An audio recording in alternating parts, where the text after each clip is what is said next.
Bonsoir à tous, on est très content de se retrouver grâce à Midrash Études à Manitou. On écoute les enseignements du Rav Shmuel Uziel et on va parler donc de cette double paracha Matot Mas'eh Bechavod Harav. Erev Tov. Alors aujourd'hui, on va étudier quelque chose d'un petit peu particulier dans la paracha, c'est-à-dire que on a l'habitude de considérer en effet la Torah selon deux critères très simples. Il y a ce qui est interdit et il y a ce qui est permis. La paracha Matot, qui commence par l'histoire des Nedarim, c'est-à-dire des vœux, nous dit qu'en fait, on ne peut pas réduire la Torah au permis face à l'interdit. Parce qu'en fait, il existe un troisième espace, d'après la Torah. Le neder, le vœu, c'est celui du permis interdit, c'est-à-dire celui dans lequel on prend quelque chose de permis et qu'on l'interdit. Donc, la Torah, c'est pas ou oui ou non, c'est ou oui ou non, ou peut-être les deux, ou peut-être les deux, oui et non à la fois. On va prendre une étude du Rav Luria sur la paracha. Dans cette étude, le Rav Luria va aborder trois thèmes importants. Je les présenterai, eux, dans l'ordre que je vais vous donner maintenant, mais dans le texte même du Rav Luria, ce n'est pas nécessairement dans cet ordre-là. Lui, il a plutôt la tendance à regarder le texte comme un texte à expliquer, et donc il va d'après l'ordre du texte de la Torah, de la paracha. Le premier thème important, ça va être le thème du légalisme. C'est-à-dire la question auquel va répondre le Rav Luria est la suivante. Peut-on réduire la Torah, la vie religieuse, uniquement à ce qui est permis ou interdit? Première question, c'est ce qu'on va se demander. Est-ce que la Torah, en fait, c'est pas effectivement permis ou interdit, et c'est tout? Deuxièmement, puisque la loi dit ce qui est permis et définit ce qui est interdit, est-ce que donc l'éthique, la morale, comme disait Manitou, vient-elle seulement de la loi ou bien a-t-elle une autre source que la loi? C'est la deuxième question à laquelle le Rav Luria va s'attacher de répondre. Troisième question auquel on va essayer de comprendre avec le Rav Luria, c'est en fait, qu'est-ce que la sainteté? Est-ce quelque chose qui vient d'en haut, entre guillemets, ou bien c'est quelque chose qui pourrait aussi venir d'en bas, de nous, de l'homme? Donc, la parashat Matot commence par les Nédarim, les vœux. Et donc, c'est ce qui est exprimé formellement par la Torah, c'est de dire Ish ki idor neder lachem. C'est-à-dire, lorsqu'un homme décide de formuler un vœu pour Dieu. Et vous allez le voir maintenant dans le texte du Rav Luria, le Rav Luria se demande tout de suite, en fait, euh, qu'est-ce que ça vient faire dans la paracha? En effet, le Rav Luria remarque qu'il y a énormément de thèmes et de sujets dans cette paracha, la paracha de Matot, je ne vais même pas jusqu'à la paracha de Massé, mais dans la paracha de Matot, il y a beaucoup de thèmes, beaucoup de sujets qui sont abordés, mais en fait, quel est le lien entre tous ces thèmes? Si vous regardez ici, là, au début, dans les lignes, les premières lignes, j'ai essayé de résumer la paracha. La paracha commence par tout ce qui a rapport au vœu et au serment. Puis, après ça, on va parler de qu'est-ce qui se passe du vœu d'une fille qui est chez elle à la maison, une fille qui s'est fiancée, une femme qui a divorcé et une femme qui est mariée. Donc, en fait, les vœux concernent surtout, en tout cas dans la Torah, la problématique de la femme face aux vœux. Ensuite, la Torah arrête complètement cette histoire des vœux et elle passe et elle nous raconte l'histoire de Midian, Nekom Nikmat Bene Israël, ligne 9 devant vous. Et donc, on parle de la guerre avec Midian. Et il y a un problème avec les femmes de Midian, et Moshe est en colère contre le peuple en le disant, vous auriez dû tuer les femmes, vous ne les avez pas tuées, etc. Ensuite, on retrouve l'histoire de Bénégad et Béné Réhouven, c'est-à-dire deux tribus qui décident de rester de l'autre côté du Jourdain et qui ne veulent pas rentrer en Israël. Ensuite, il y a la nomination par Moshe d'Élazar et de Yoshua. Et ensuite, on apprend que les Bnei Ménaché sont partis conquérir pardon, leur terre. Donc, on voit plein de sujets qui, a priori, ne sont pas véritablement liés entre eux. Quand on regarde Rashi, qui explique le Midrash, est à la ligne 19 devant vous, on apprend que Pinchas a été envoyé, le même Pinchas dont on a parlé la semaine dernière, et qui a sauvé Israël du massacre parce que il a empêché Dieu de tuer tous les enfants d'Israël après leur faute, etc. Et donc, Dieu a donné une grande bénédiction à Pinchas. Ce que l'on voit, c'est que c'est lui qui est parti faire la guerre contre Midian. Et pourquoi? Parce que, dit Rashi, il a commencé avec Zimri, et donc il continue, puisqu'il sait bien s'y prendre. Tout cela, nous dit Rashi, c'est en rapport avec l'histoire de Yosef, qui est sorti, qui a été vendu en Mitzri, mais que maintenant on vient se venger de Yosef, etc., etc. Le Rav Luria, évidemment, demande tout de suite, qu'est-ce que c'est que ce Midrash et quel rapport y a-t-il entre Yosef et tout ce qu'on a vu dans la paracha, et quel rapport y a-t-il entre les choses qui sont citées au début de la paracha. En fait, ce qu'il faut comprendre, c'est qu'on commence effectivement par les Nédarim, mais le Rav Luria nous demande en fait, question, si quelque chose est permis, pourquoi faut-il l'interdire? On parle maintenant à celui qui fait un vœu. Ça a l'air une question idiote, mais ce n'est pas du tout idiot. Parce que, en fait, si la Torah ne l'a pas interdite, cette chose-là, au nom de quoi l'homme va-t-il imposer une limite supplémentaire? C'est-à-dire, c'est vrai que c'est facile d'interdire, beaucoup plus facile que de permettre, mais il n'en demeure pas moins que l'homme se permet de dire je considère du point de vue de la Torah que ce que la Torah me permet est en fait interdit. Et donc la question du Rav Luria au sujet des Nédarim, c'est donc la suivante. Et alors, c'est permis, c'est interdit ou c'est pas les deux? En fait, il y a deux manières de comprendre la Torah, et on peut dire même de manière générale, de comprendre une religion, globalement. Mais on va rester dans les limites de la Torah, qui est notre religion, même si le mot religion n'est pas vraiment celui qu'il faudrait utiliser dans notre cas. La première possibilité, et là c'est très important à noter, c'est que la Torah serait un système de règles. Des règles, c'est-à-dire il y a des choses interdites et il y a des choses permises. Voilà. Qu'est-ce que c'est que la vie religieuse? La vie selon la Torah, c'est respecter cette carte des interdits. Il y a des choses que tu n'as pas le droit de faire, il y a des choses que tu as le droit de faire, tu dois globalement te diriger à l'intérieur de cela. C'est la première possibilité. La deuxième possibilité, et c'est celle que le Rav Luria veut essayer précisément de nous enseigner aujourd'hui, c'est que la loi n'est pas un système de frontières. La loi est une pédagogie de la sainteté. C'est-à-dire que la Torah n'indique pas seulement ce qu'il faut faire et ne pas faire, elle éduque l'homme à devenir capable d'habiter le monde autrement que ce qu'il pensait. La Torah, en fait, nous dit le Rav Luria, euh, elle est clairement, selon la seconde possibilité.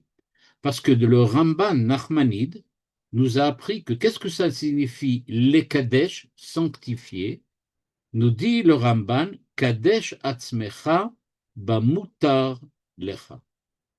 Qu'est-ce que ça veut dire Kadesh atzmecha? Que tu vas apprendre à être saint en utilisant ce qui t'est permis. Vous avez remarqué, je n'ai pas dit en interdisant ce qui est permis, mais en utilisant ce qui est permis. Sanctifie-toi dans ce qui est permis. Ça signifie que la Kdusha, la sainteté, ne commence pas seulement là où il y a une interdiction, mais précisément elle commence là où l'homme pourrait dire j'ai le droit d'utiliser, c'est permis.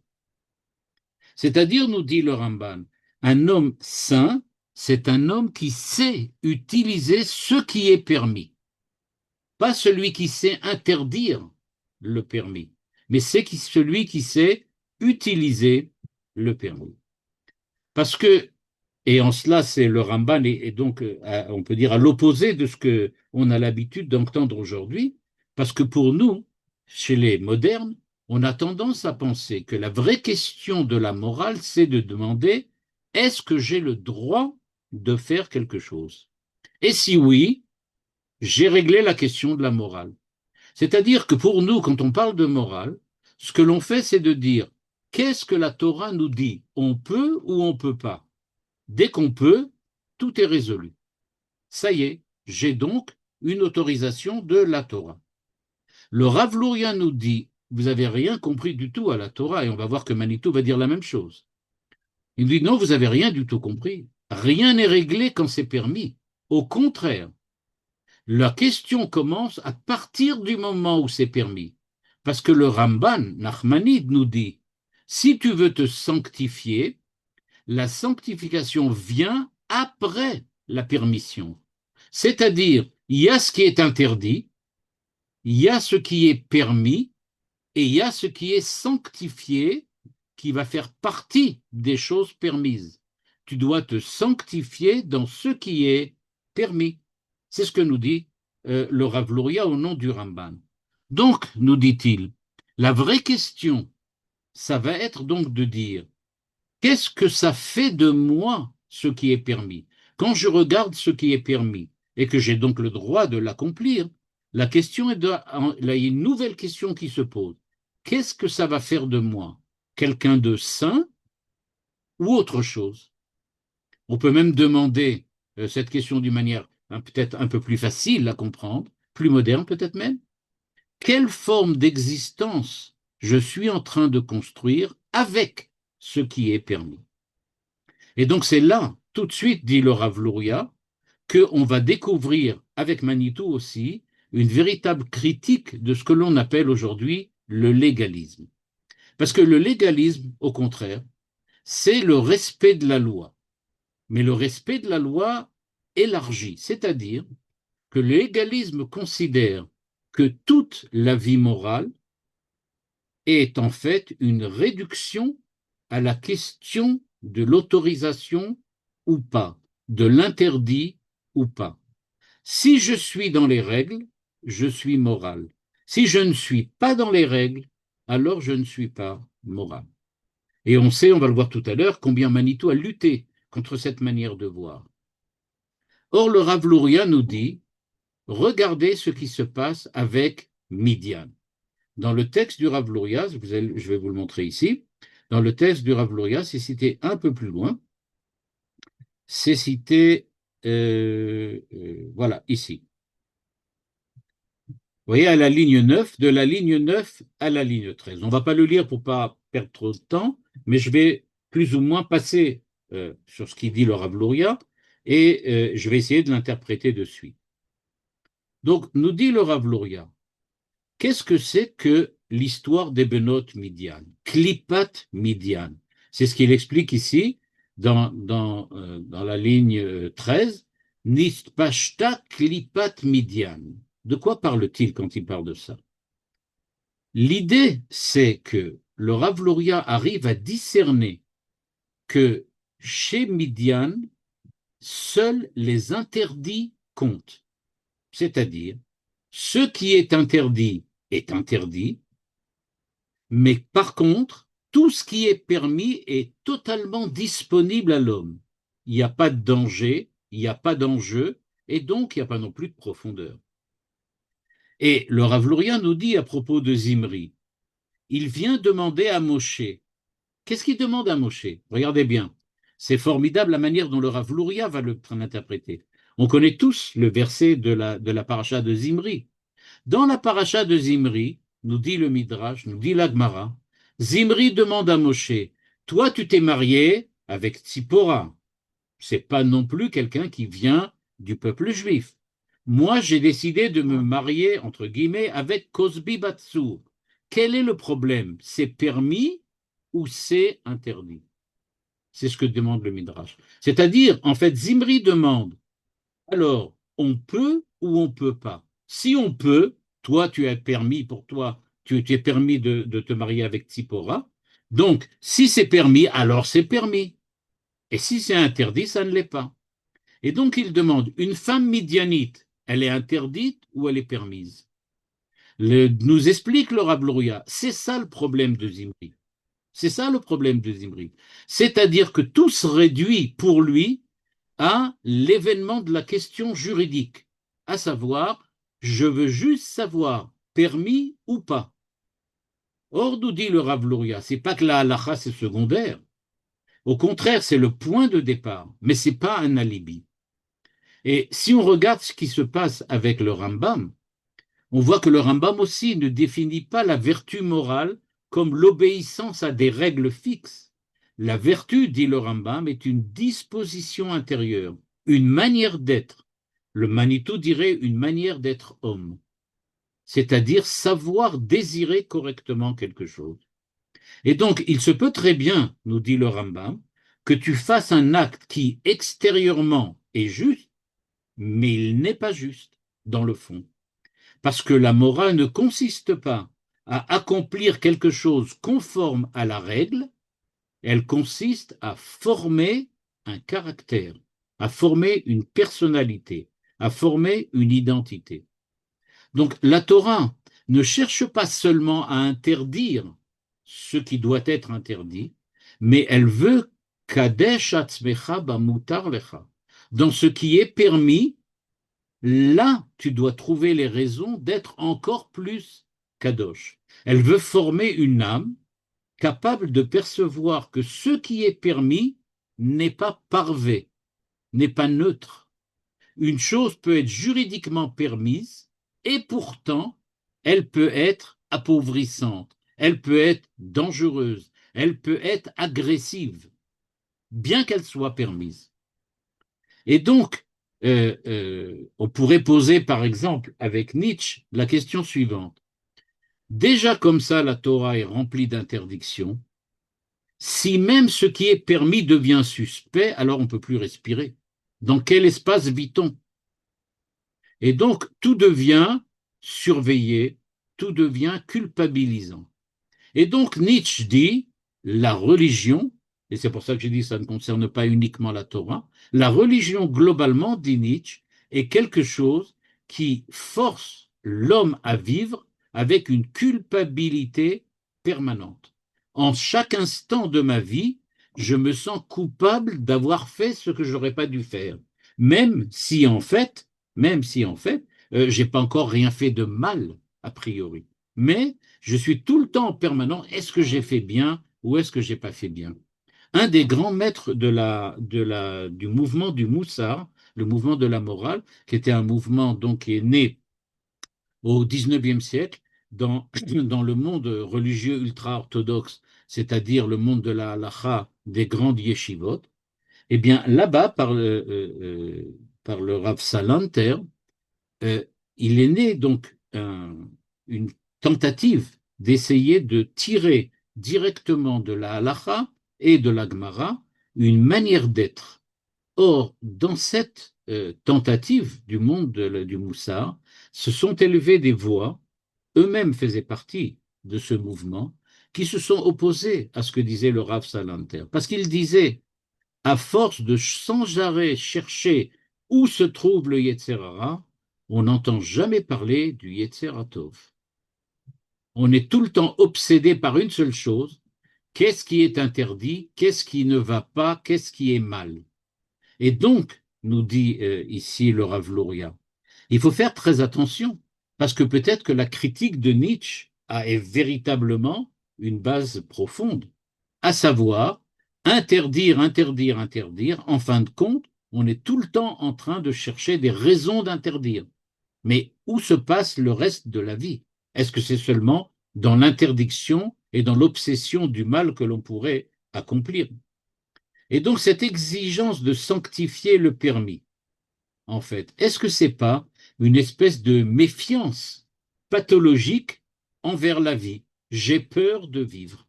J'ai peur de vivre. Alors je m'interdis toutes sortes de choses. Peut-être que ça va pas fonctionner.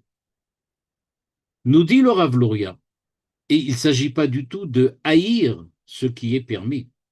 Il ne s'agit pas du tout, et c'est extrêmement important de le préciser, de dire que ce que la Torah a permis est mauvais ou est mal. C'est pas du tout ça.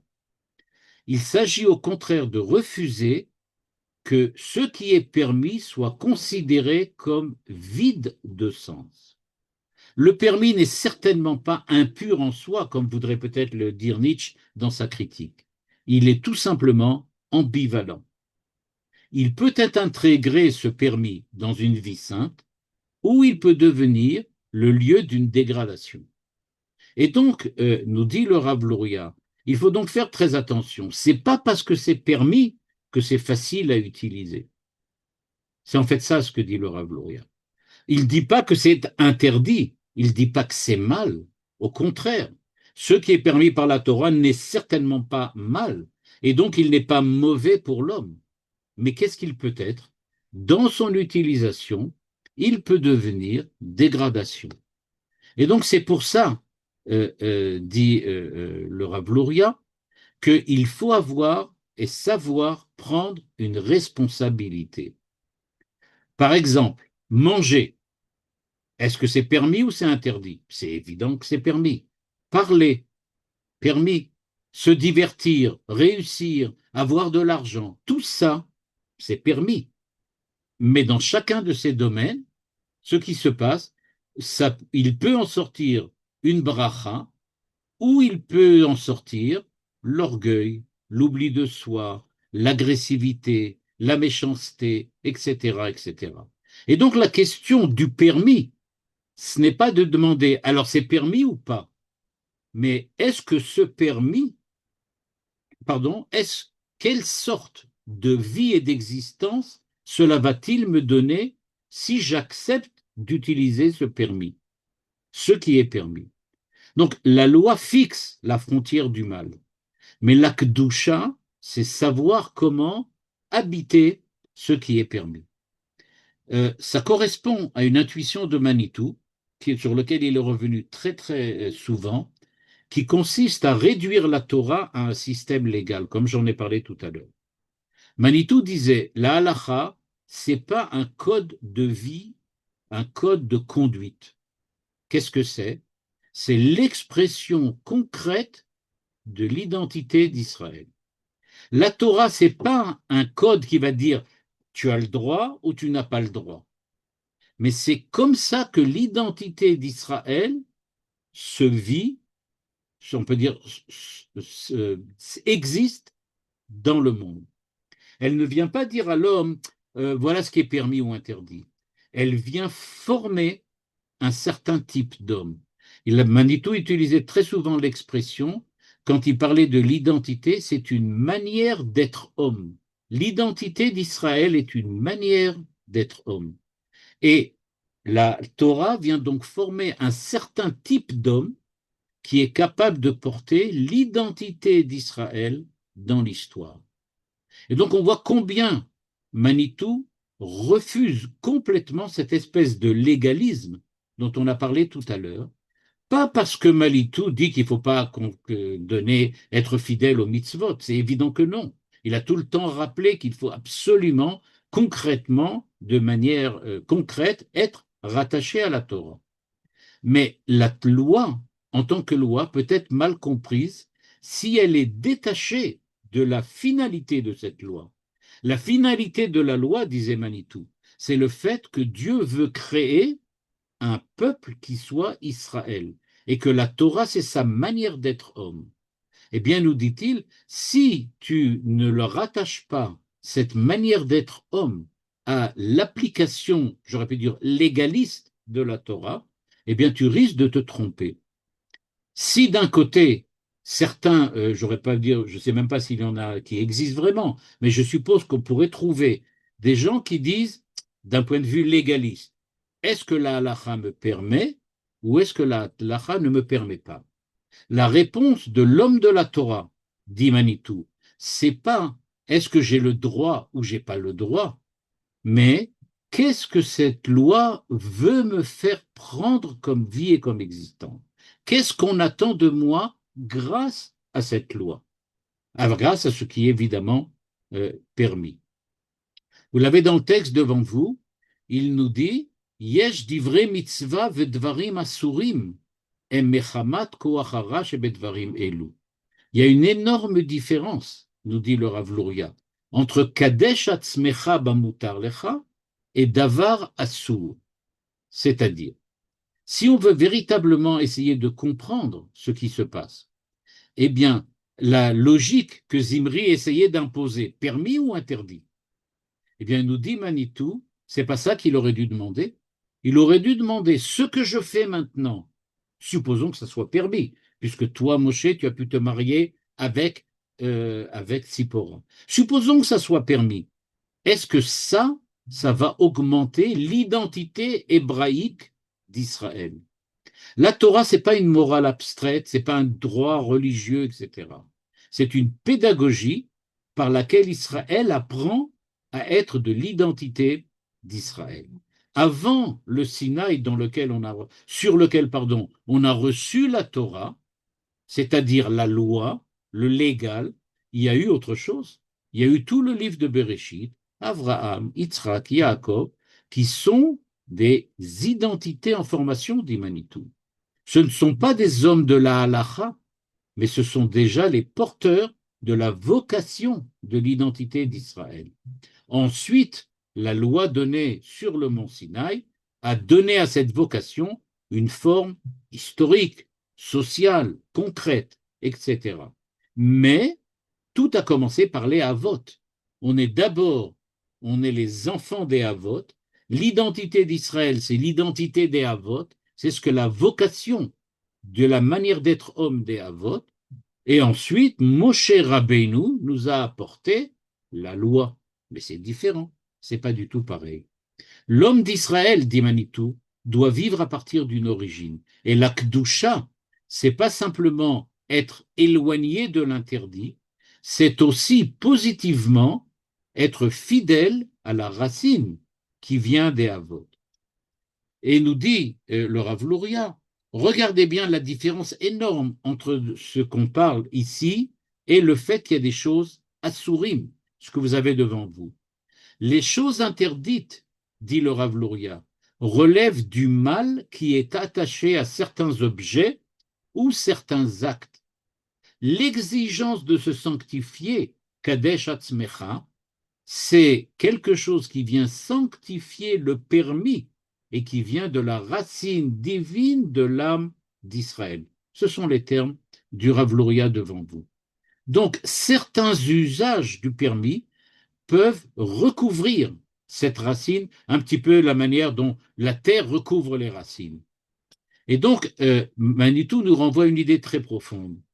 La Torah n'est pas là pour empêcher de fauter, mais elle est là pour faire réussir l'histoire d'Israël. Et c'est deux choses complètement différentes. Donc, contre le légalisme, déjà à son époque, Manitou nous disait que la Torah, c'est la forme normative de l'identité d'Israël.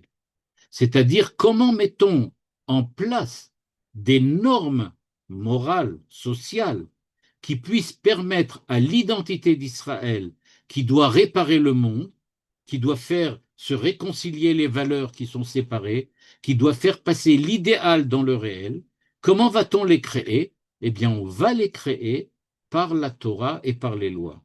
Et donc, le danger du légalisme dont Manitou parlait, c'est précisément de conserver la forme extérieure de la Torah, tout en oubliant qu'elle a un mouvement intérieur.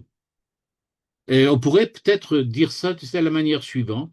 C'est un petit jeu de mots, mais bon, pourquoi pas un peu de temps en temps. Manitou, on faisait souvent. On pourrait dire comme ça, que pour Manitou, la halacha, c'est un chemin, pas une clôture. C'est-à-dire, en fait, on ne vient pas fermer avec la Torah. On vient indiquer un chemin, on vient tracer une voie, on vient montrer ce qu'il y a. On ne vient pas interdire, on vient dire, si tu veux aller dans la direction du Tikkun Olam, si tu veux aller dans le chemin d'Israël qui doit réparer le monde, alors voilà, c'est la voie de la Torah. Et donc, ce que l'on veut obtenir, c'est Mamlechet Kohanim Vegoy Kadosh. C'est ça ce qu'on recherche, nous dit Manitou. Et donc, maintenant, on comprend qu'est-ce que ça veut dire les Nédarim. Les Nédarim, d'après la position de Manitou et d'après l'idée proposée par le Rav Luria, ça va être quelque chose de tout à fait particulier. Le Néder montre que l'homme ne se contente pas de l'administration extérieure par la loi. C'est-à-dire, il dit, je ne me contente pas du fait que la Torah dit c'est permis et c'est interdit. Moi-même, je peux très bien définir qu'il y a des choses, parmi les choses permises, qui ne correspondent pas à la hauteur de l'identité que je veux adopter. J'ai vers moi un idéal. Cet idéal identitaire, pour moi, personnellement, ce qui est permis me gêne. Ce qui est permis m'empêche d'atteindre cet idéal. Et donc c'est pour ça, le neder n'est pas une interdiction supplémentaire, mais au contraire, c'est tellement intégré par un acte de subjectivation véritablement spirituelle, par lequel j'ai intégré complètement la Torah, j'ai pris conscience que ma liberté d'être, qui doit être orientée par cette vocation, ne peut pas s'attacher à cette permission. Je ne peux pas m'y attacher. Ça me gêne. C'est pas ça qu'il faut. Et donc, si je pouvais essayer d'imaginer ce que Manitou dirait, euh, face à la modernité et le monde dans lequel nous vivons, qui demande jusqu'où ai-je le droit d'aller avec ce qui est permis, avec ce qui est interdit, nous dirait Manitou, c'est pas du tout la bonne question. On ne te demande pas jusqu'où ai-je le droit d'aller, mais vers quoi dois-je aller? Dans quelle direction je dois aller? Pas jusqu'où. On ne me demande pas les clôtures, comme je disais tout à l'heure. Donc, celui qui est légaliste et qui ne voit dans la halakha que permission et interdiction, il ne voit pas la kedusha là-dedans, eh bien lui, il va chercher la limite. Moi, je veux rester dans les règles. Parfois, on appelle ça un tzaddik. Mais le chassid, c'est l'homme de la Torah qui va chercher ce qui lui permet d'aller dans la direction vers le point maximal qu'il pense être celui qui lui revient, c'est-à-dire d'être fidèle à son origine. Ainsi, la Torah ne va pas combattre la transgression, elle va au contraire combattre le fait que parfois, au nom de la halacha, on essaye de neutraliser la sainteté. Parce que le danger, c'est pas seulement de faire ce qui est interdit, mais c'est de vivre ce qui est permis comme une zone parvée, vide, sans vocation, sans responsabilité et sans mémoire. Pour tout dire dans le langage de Manitou, sans identité. C'est-à-dire, je fais ce qui est permis, mais je ne m'identifie pas, ou je ne m'identifie nullement avec la vocation que la halacha doit créer. Donc pour nous, il n'y a pas de parvé existentiel. Ça n'existe pas. Tout acte, dit Manitou, et le Rav Luria, toute parole, tout usage du monde peut soit obscurcir la Kedusha, soit révéler la Kedusha. Et donc, la halacha n'est pas seulement une frontière, c'est ce que Manitou appellerait une pédagogie identitaire. Le but de cette pédagogie, arriver à créer des hommes capables de sanctifier le monde. Donc ça, c'est la première chose dont j'en avais parlé tout à l'heure, à savoir que le Rav Luria avait essayé de nous faire comprendre exactement, c'est de savoir est-ce que la Torah c'est permis ou interdit? Réponse du Rav Luria et réponse en même temps parallèlement de Manitou, la Torah c'est pas permis ou interdit. La Torah c'est permis, mais dans la permission, sanctification ou pas. Il faut donc choisir la permission et dans la permission, choisir ce qui va sanctifier. Évidemment, la question la deuxième question qu'on avait posée tout à l'heure, et qui est de savoir quelle sorte d'identité doit-on adopter? Est-ce que l'identité est le fruit de la halakha, on va dire comme ça, de la loi légaliste, ou bien est-ce que l'identité va être aussi autre chose? Qu'est-ce que l'identité? Eh bien, la Rav Loya nous explique que c'est devant vous, je vais vous le montrer maintenant. Dans le passage que vous avez devant vous, si vous remarquez, à la fin du passage, le Rav Loria nous dit la chose suivante. Il nous dit, pardon, je vais le chercher là. Ah, vous ne l'aviez pas, m'excuse. Il nous dit que, ici, voilà, je lis à la ligne 32 et 33. Kadesh atzmecha bamuta, ici, Novea mima shanachnu kdoshim mishum shoresh Eloa mima'al. C'est-à-dire sanctifier ce qui est permis vient du fait que nous avons une identité qui nous vient des Havot, c'est-à-dire la bonne utilisation de la Torah. La bonne utilisation de la halacha qui est écrite dans la Torah vient du fait que nous avons une identité qui a précédé la halacha. וכיוון שדברים אלו מזהמים את האדם ונעשה שורשו מכוסה כמו שורש האילן, שהעפר מכסה אותו, לכן נאמר כי קדוש אני. C'est-à-dire, vous allez être saint parce que moi, je suis saint. Moi, Dieu, je suis saint. Et étant donné que votre âme vient de la racine, d'une racine divine, vous allez donc avoir la capacité, mais aussi l'obligation de sanctifier par ce qui est permis. Et donc, que veut dire ici le Rav Luria? Le Rav Luria ici nous dit en fait, certaines choses permises peuvent cacher l'identité de l'homme. Elles ne sont pas interdites, mais elles ne permettent pas à l'origine, à cela de l'endroit d'où nous venons, de pouvoir véritablement se révéler. Et donc, nous dit le Rav Luria, on va passer d'une morale, du Tov Vara, qui vient des règles, qui viennent des lois, à Tov Vara qui viennent de l'identité. Nous venons d'Avraham, Yitzhak et Yaakov. Avraham n'est pas défini comme l'homme de la halacha. Il n'est pas non plus défini, Yitzhak non plus n'est pas défini comme l'homme de la halacha, et Yaakov non plus.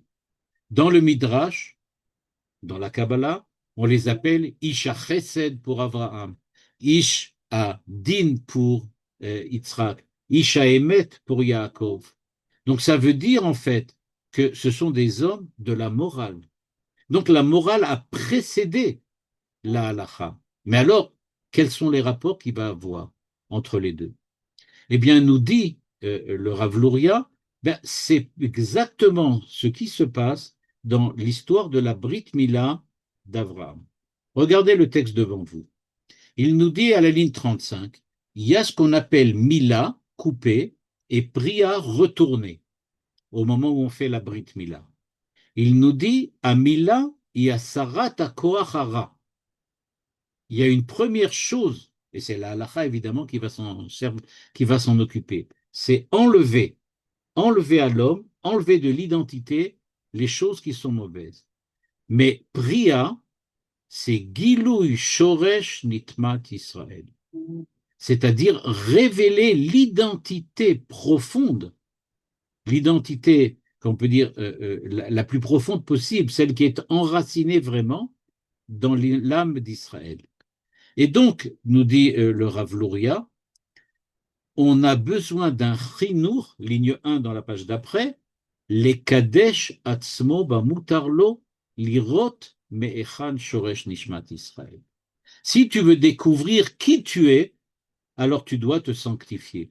La sanctification et l'identité sont deux actes, on pourrait dire, parce que l'identité ici, c'est pas un état de fait, c'est quelque chose que l'on doit faire, avec lequel on doit agir. Et donc, quand on parle de la Torah, nous dit le Rav Luria, eh bien, il faut bien faire la différence. il y a un premier niveau qui consiste à apprendre ce qui est interdit et ce qui est permis. Il n'y a pas le choix. Il faut des limites. Mais dans le deuxième niveau, tu dois véritablement faire naître une conscience chez l'homme. Et c'est comme ça que l'homme va pouvoir agir parce qu'il a compris qui il est. Manitou disait, qu'est-ce que c'est que l'identité d'Israël? Il n'est pas seulement protégé par des barrières, il n'est pas seulement protégé par la loi, mais il a déjà orienté sa vie et son existence par une fidélité qui lui est véritablement intérieure.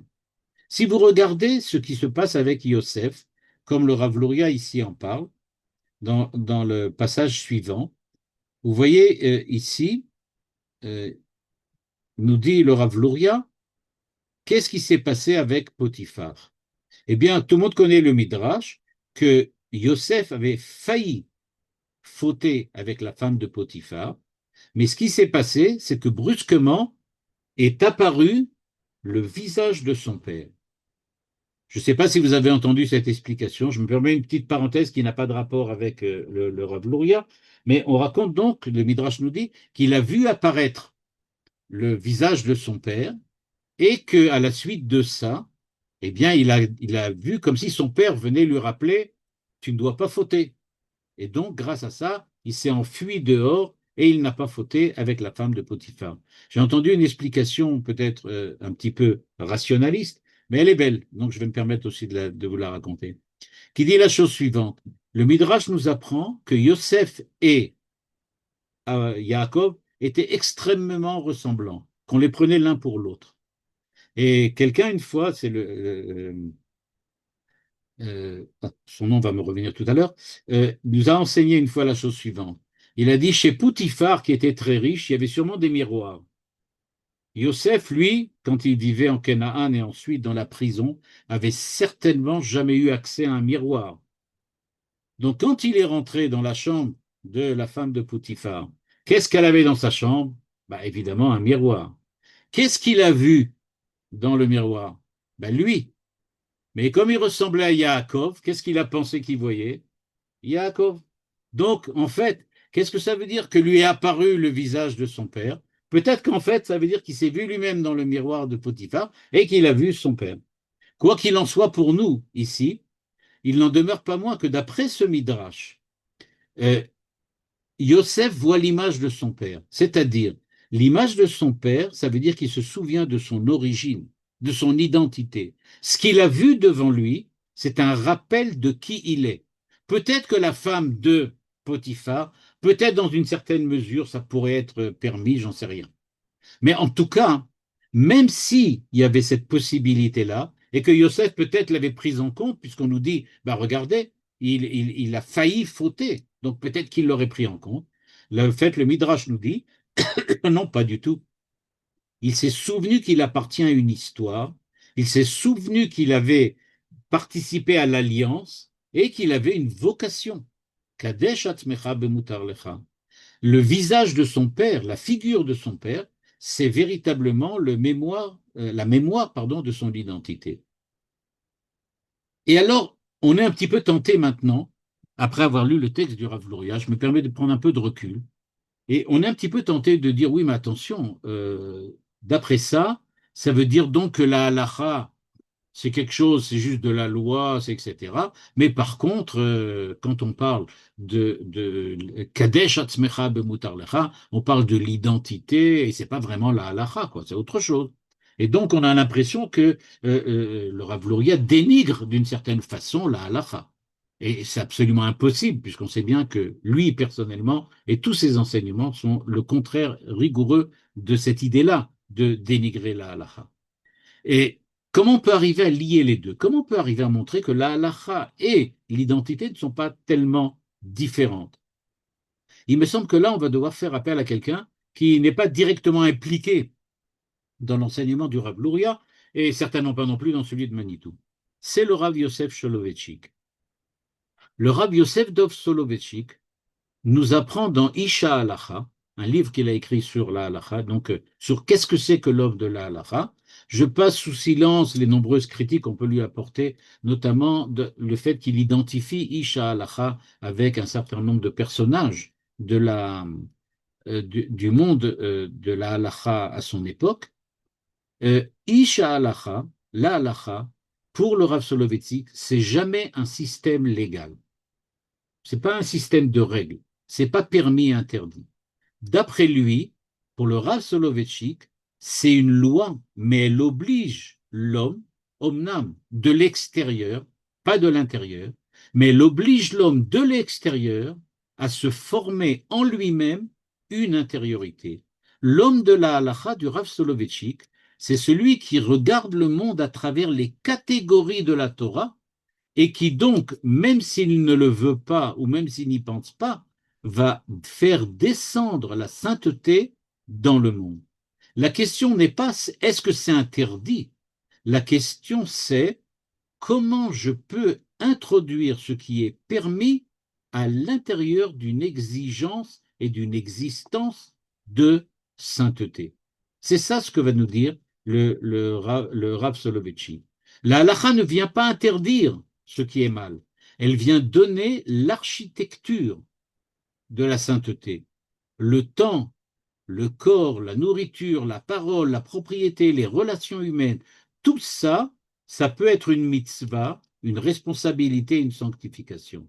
Et donc l'homme de la halakha du Rav Soloveitchik ne demande pas est-ce que j'ai le droit de faire ça, mais il demande qu'est-ce que je fais, comment je fais pour être proche de Dieu tel que Dieu le veut. Il donne un très bel exemple. Il nous dit, si vous regardez un homme moderne et vous lui montrez une magnifique photo d'un paysage, d'une source en train de couler au milieu d'une forêt avec des fleurs et des animaux, la première chose que pense l'homme moderne, c'est la poésie, la paix, la sérénité, etc., etc. Il dit, un homme de la halacha demandera, est-ce qu'on peut utiliser cette source pour se purifier?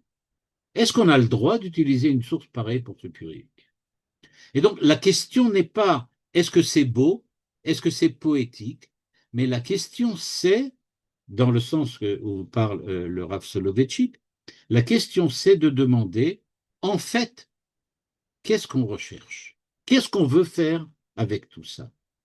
Et donc, les Nédarim, d'après le Rav Luria, et d'après le Rav Soloveitchik aussi, ça veut dire comprendre que la liberté de l'homme, celle que nous avons reçue pour vivre et pour exister, ne consiste pas à utiliser, parce que c'est permis, tout ce qui est autorisé, mais à choisir parmi ce qui est permis, tout ce qui correspond à la dignité de l'identité de l'homme face à Dieu.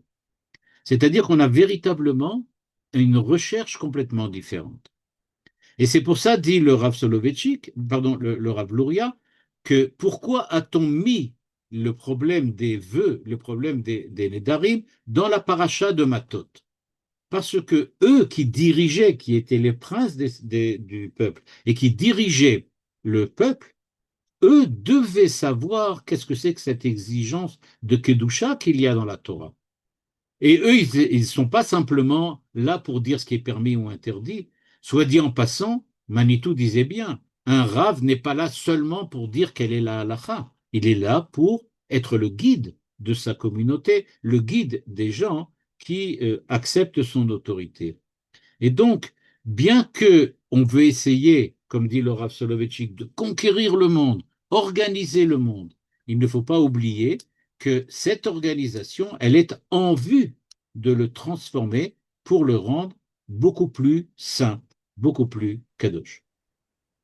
Donc, pour revenir à la question de tout à l'heure, la halacha n'est pas le contraire de l'intériorité. Au contraire, la forme objective par laquelle l'intériorité religieuse devient une vie concrète, la manière dont l'identité d'Israël va se réaliser dans la vie concrète de chacun d'entre nous, c'est ça ce qu'on appelle la halacha.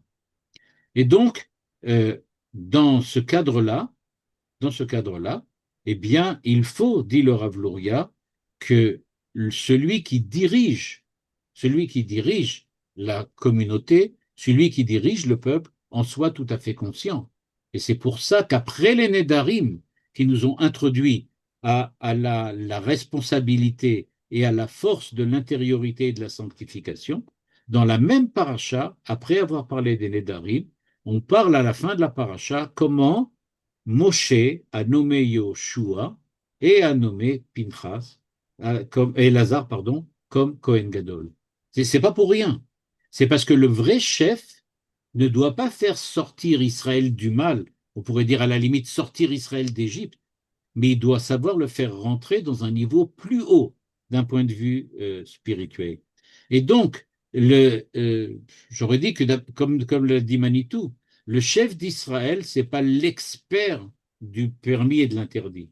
C'est celui qui évidemment connaît les règles, mais il sait comment les utiliser pour révéler la hauteur de chacun d'entre nous, la hauteur identitaire de chacun d'entre nous. Pour terminer, est-ce que la Kedusha vient donc de l'extérieur seulement, ou bien est-ce que l'homme participe à la Kedusha? C'est la troisième question que nous étions demandés au début. Eh bien, nous dit le Rav Luria, regardez, dans les fêtes, on voit que c'est le Beddin qui sanctifie le temps. C'est eux qui décident quand la fête commencera, quand la fête se terminera. Le Shabbat, par contre, ça vient directement de Dieu. Donc l'idée est la suivante. On ne reçoit pas uniquement le Shabbat. Il y a aussi des fêtes. Les fêtes, ce sont comme, j'aurais pu dire, les étincelles du Shabbat, nous dit le Rav Luria. C'est-à-dire la façon dont le Shabbat va pouvoir ensuite se répandre, s'épancher à l'intérieur du temps de l'année.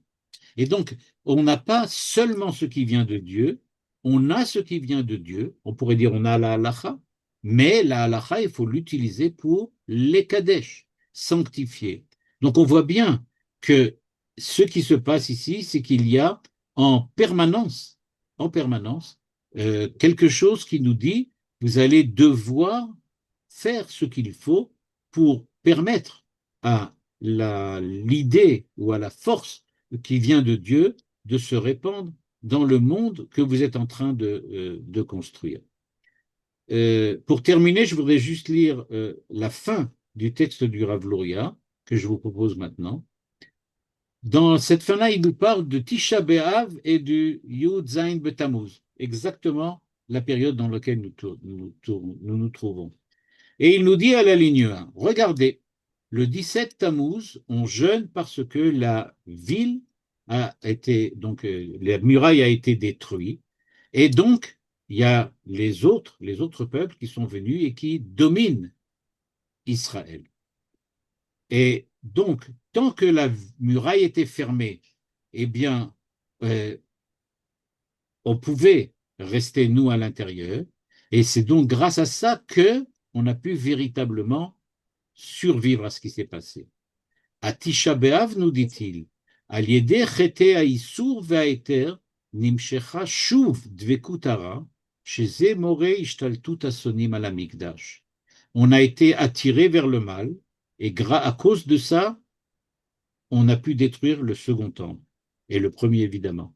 Ve'lachen nikreu hayamim yeme ben hametzarim.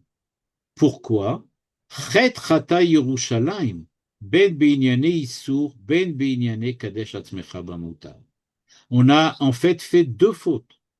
On a fait ce qui est interdit et on a arrêté d'essayer de sanctifier le monde. C'est pour ça, nous dit le Rav Luria, l'aktab kiflaim. On a reçu deux punitions, premier et second temple, Priya ou Mila. Et c'est pour ça, Nechemata bekiflaim, Mila ou Priya. Et donc, nous dit-il, c'est pour ça qu'il va falloir opérer en fait deux grands actes ou deux grands processus, Mila et Priya, c'est-à-dire arrêter d'être attaché au mal et d'un autre côté, savoir non seulement ne pas être attaché au mal, mais aussi découvrir la façon de sanctifier le reste du monde avec ce que la Torah nous a proposé par le bien et par le mal. Et Rav, Oui, Rav Uziel, j'ai une petite question, s'il vous plaît. Vakasha. j'ai pas trop bien compris si bon, si la halakha, en quelque sorte, est l'expression de son identité, quelque part, et le point de vue halachique, c'est une façon de se conduire, d'accord? Oui, Donc oui, on a besoin de règles, donc c'est quand même un code de conduite, non? tout à fait. C'est un code de conduite, mais il n'est pas suffisant en lui-même si on ne sait pas vers quoi on veut aller. C'est Ah, pour ça d'accord. qu'il nous dit, si tu fais la conduite telle qu'elle, alors tu as raté qu'à 50% du problème. Parce que faire ce qui est permis, c'est bien, mais c'est pas 100% de l'être juif ou de l'identité juive. Donc il faut être L'identité maintenir juive, dans ce qui est permis alors? il faut partir dans ce qui est permis, et c'est pour ça que je dois savoir ce qui est permis et est interdit. Mais une Mmh. fois que je suis dans qui est permis, il faut savoir que je dois choisir parmi ce qui est permis tout ce qui va me permettre de construire la kedusha. C'est ça Ah que je oui, dois choisir. donc oui, je vois. Ouais. Merci beaucoup, je comprends maintenant, oui. Alors moi, la question que je voulais poser, c'est que il me semble que dans la façon d'utiliser le permis va permettre quelque part une certaine liberté de, de faire son chemin. Et, Tout à fait. et, et donc, quid des rabbins qui ne font qu'interdire et de rajouter des interdits aux interdits? Et ça, c'est une question sociopolitique, donc je me garderai bien de rentrer. Oui. Bon, c'est parce que voilà, Il y a des c'est rabbins spécialisés pour ce genre de questions. Je suis sûr que vous savez qui ils sont et trouverez oui, c'est certainement la ça, réponse mais chez c'est eux. vrai que c'est dommage parce que on a besoin d'aide, on a besoin de comparaison, enfin, Oui, oui, oui, oui. pour choisir. En tout cas, ce qui est sûr, c'est que on nous dit la halacha, c'est pas suffisant. Si tu restes au niveau de la halacha, tu fais ce qui est permis, mais c'est pas encore ça. Kadesh atzmecha b'mutar lecha. Tu dois te sanctifier. C'est après la halacha, c'est le troisième niveau. Mhm. Et même dans la halakha, enfin, dire ce qui est interdit, enfin, je pense qu'il faut comprendre pourquoi c'est interdit, enfin, quel est le fondement de Certainement, l'interdit. certainement, certainement. Mais alors, quelle est la meilleure façon de se sanctifier si on va au-delà de la halakha? Là, il dit, c'est se relier avec l'identité d'Israël, avec l'identité des Havot. C'est ce que Manitou a essayé de faire durant toute sa vie. Ne C'est de pas montrer, il rester, faut respecter la halakha à 100%. pour rester au ras des pâquerettes. On ne peut pas rester au permis au ras des pâquerettes. Exactement. Il C'est faut dépasser complètement ça. Il faut dépasser le permis et le faire devenir un moyen, un une outil, un identification. tremplin. Un tremplin. Parce qu'il dit, si on reste, comme vous disiez, au ras des pâquerettes, si on reste seulement à ce qui est permis, ce qui est interdit, alors on a l'impression que Dieu a créé un Beth Midrash, c'est tout, avec des juifs dedans, et qu'il y a un monde autour dont on se demande vraiment qu'est-ce qu'il fait là. Mais si on voit que la Kedusha, c'est justement arriver à sanctifier l'ensemble du réel, et pas seulement sanctifier, si on peut dire, simplement appliquer les règles de la halakha, alors on se rend compte qu'il y a quelque chose à faire en dehors du Beth Midrash. Mais concrètement parlant, comment est-ce qu'on arrive à ça? Je ne comprends pas. Franchement, là, je suis en train de manger des petits pois, par exemple. Voilà, ce qui est Oui. permis. Hein, d'accord, bon, Ah, c'est permis, sauf si vous êtes Ashkenaz à Pessah. Mais sinon. oui, bon, on n'est pas à Pessah, je suis pas ashkénaze, donc on n'en parle pas. Bon, alors, ce que vous dites, je comprends, mais virtuellement, comment est-ce qu'on peut mettre ça dans comment dire, comment Alors, je vais vous donner un L'actualiser. exemple. Les kabbalistes, par exemple, chaque acte qu'ils font, et pas seulement la tfila, et pas seulement mettre les tfilines, chaque acte qu'ils font, manger, boire, se déplacer, etc., ils le font avec ce qu'on appelle une certaine kavana, une ah, certaine intention. d'accord. Quand ils font ça d'une certaine kavana, kavana, ça ne veut pas seulement dire intention, ça veut aussi aller dans une certaine direction, kivun, c'est-à-dire qu'ils font tout en vue d'augmenter la kedusha dans le monde. Oui, mais les kabbalistes n'ont presque pas de Yetzirah. Exactement, moi j'en ai beaucoup. Et non, ils ont un Yetzer Hara comme tout le monde, C'est mais pour donner un sens au monde. C'est ils pour savent, donner un sens à la création. Sinon, c'est une oui, à la création qu'on ne création, comprend à pas la pourquoi elle vie, a. à sa Et propre la vie, vie, à à quoi son ça sert? existence, Qu'est-ce etc. qu'on est là? Et pourquoi il aurait créé un peuple comme nous et tous les autres peuples qui ont des valeurs aussi? Oui. C'est, Ça reste très théorique, moi je trouve. Ça non, reste c'est vrai, très c'est non. théorique. Euh, Au Est-ce que je contraire, je peux crois, poser, moi je comprends. personnellement, je pense qu'il n'y a pas plus pratique que ça.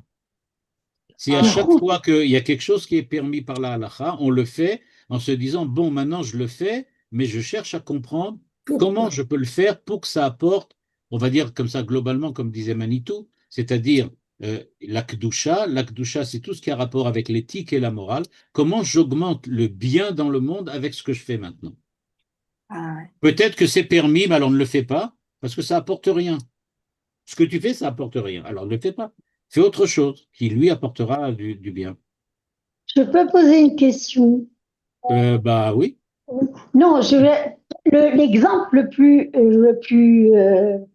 poignant dans ça, c'est le couple. oui, Le couple dans le couple, par exemple, chez les chrétiens, c'est interdit, c'est tout ce qui est, enfin, c'est-à-dire tout ce qui est, les moines, ils n'ont pas le droit. Chez nous, au contraire, il y a une sanctification dans le fait de tout à s'accoupler. fait, Et, tout à fait. et quand on s'accouple et qu'on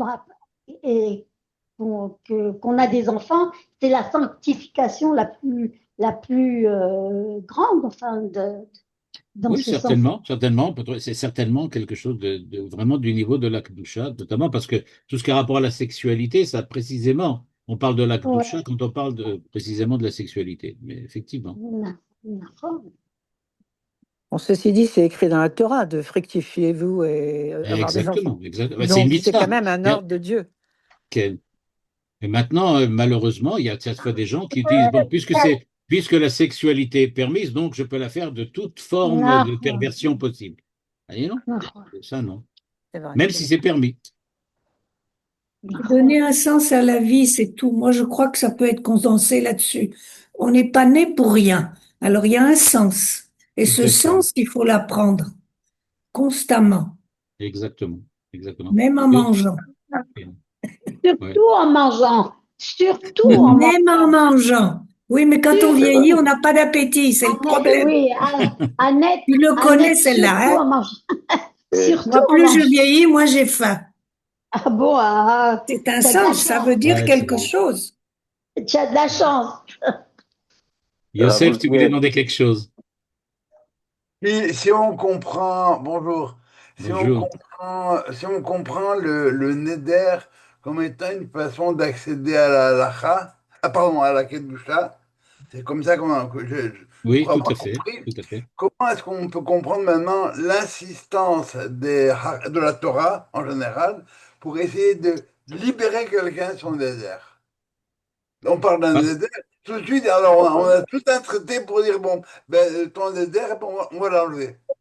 On essaie de le sortir le plus vite possible de la truc à idée en fait. Parce que je pense que très souvent, ce qui se passe d'après la Torah, c'est que l'homme, à un certain moment, a une espèce d'élévation, on peut dire comme ça, temporaire, dans lequel il se sent bien, un peu comme Yom Kippour, on se sent en pleine forme, et on s'engage là-dedans, mais c'est pas son niveau réel, c'est pas vraiment son identité, il n'en est pas encore là.